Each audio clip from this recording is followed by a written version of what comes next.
So I feel we're not living in a free society. I feel everywhere we go there are CCTV cameras, and we're told, of course, that it will make our lives better, that it will stop crime, that everywhere we go we find ourselves with speed cameras that want to stop us, and we feel increasingly that those of us that are part of this wonderful mythical land of Middle England are the ones that effectively pay the price for things. You know, we're the people that get the knock at the door. Did you see this case of a lady at the weekend that was a Christian lady was opposed to a gay pride march, and two police officers come and knock on her door, and yet at the same time we read about those people that are serious, violent, repeat offenders who go into prison for tiny, tiny sentences and come out and do the same thing all again. So there is this feeling that law-abiding Middle England is being overtaxed, is being spied on, is being told whether it can hunt foxes, is being told whether it can smoke cigarettes, and the whole thing is completely out of control. Now, we may have a saviour, because at the Tory party conference, David Cameron stood up and said that he was going to fight and campaign for small government. Now, that sounded rather good, didn't it?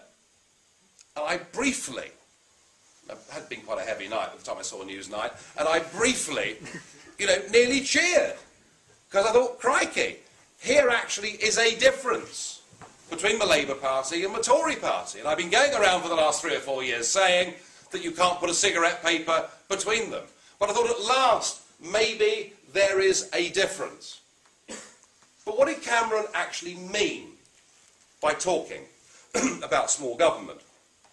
Well, I suppose he did say that the Tories were going to propose spending cuts. Osborne, of course, presented this. In fact, they intend to cut government spending by the princely sum of £7 billion a year, which, of course, is less than 1% of the overall government spend. He may repeal the fox hunting ban, although personally I doubt it.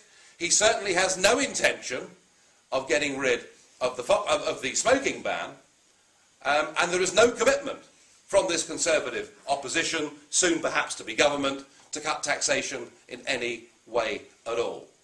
But the point I want to put to you tonight is that even if we did have an opposition party worthy of that name in British politics, even if we did have a Conservative government coming into power next year that genuinely wanted to free up small businesses, that genuinely wanted to give us back our liberties, that genuinely felt it was wrong that our DNA database should be shared with a European Union centralised database, that felt that all of these things should actually be taken away from Europe, should be taken away from central government and given back to us as individual human beings, even if we had a government that genuinely was committed to those things, I'm afraid that right now it wouldn't be able to do it.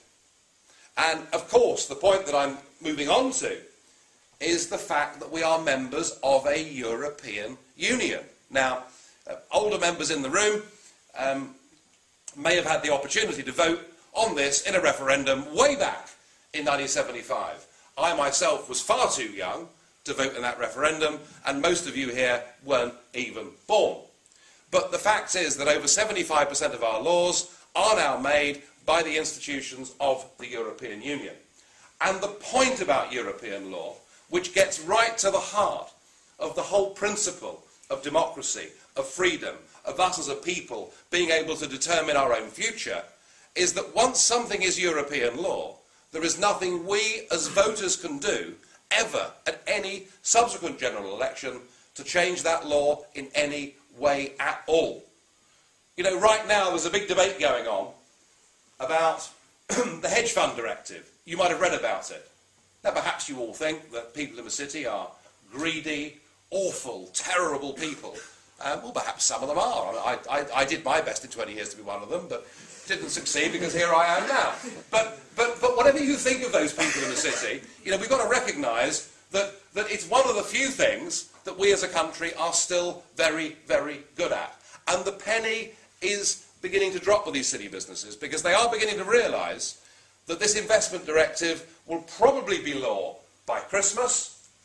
The European Parliament may amend it ever so slightly. The Council of Ministers may make one or two demands, but it will be law by Christmas. And then, if you're a hedge fund manager in the City of London, it doesn't matter a damn to you whether Gordon Brown or Call Me Dave becomes the next Prime Minister, because there's nothing they can do to change even the grammar. Nothing they can do. So the whole point about those of us that want to live in a low-tax society, that want to live in a society where government does less, that want to have a government that gets rid of excessive regulations that control our daily lives, that gets rid of the kind of regulations that prevent entrepreneurs, that stop people from going into business. The whole point about this is the only way we can achieve any of this, libertarians, is by voting in British governments who pledge to do it. But the only way we can have British governments that can make that pledge is to have British governments that have that power back. And all while we remain part of a political union and a customs union that is called the EU, there is absolutely no chance of this massive degree of over-governance that we're all suffering from and that all of us hate ever being reversed. So we can talk until the cows come home about all of these things, but I want us free of a European Union. I want us to be trading with Europe, to be friendly with Europe. I want to vote for British governments that deregulate us. I want to have British governments that give power back to local councils. You know, Mrs. Thatcher, she so hated the extreme left that she emasculated local government in this country. But perhaps the greatest freedom of all that we can have is I really do think that the Swiss system of direct democracy is a damn sight better than the current form of parliamentary representation that we have in this country. And one of the things that we're going to push at the next general election is the idea that we should have direct democracy in this country. That if enough people sign a proper petition demanding a referendum on a key issue, they should be able to have it. And I would put it to you that that would be, in democratic terms, the ultimate freedom. You know, we've got a first-past-the-post system that has given us a set of political parties sitting in Westminster that are now virtually indistinguishable from each other. I've been talking about this cigarette paper that you can't put between Cameron and Brown and who's the Lib Dem chap? He's so boring, I've forgotten him. Clegg. You can't put a cigarette paper between them, and I've been using this as a form of insult over the last few years, and blow me down if Cameron doesn't write in the Observer the other week as a boast. You can't put a cigarette paper between us and the Lib Dems. We finished up with politics in Britain that is dead, and it is dead. We've got a parliament that doesn't legislate. We've got increasingly people that don't go out and vote, and we've got a state, both at local, at national and at European level, that is controlling every aspect of our lives, is taking away from us our ancient freedoms and rights, replacing it with a human rights culture which frankly I value as meaningless. And post the Lisbon Treaty, all of these great issues of freedom, all of the great issues of morality, no longer will those things be decided here in this country by our courts, but they'll be decided by a political court based in Luxembourg. So I'm with you, all of you in this room that want less government, that believe in liberty, that believe in freedom of choice. I'm with every single one of you. I want those things too, but until we cut the Gordian knot of European Union membership, none of it will actually be possible. Thank you very much.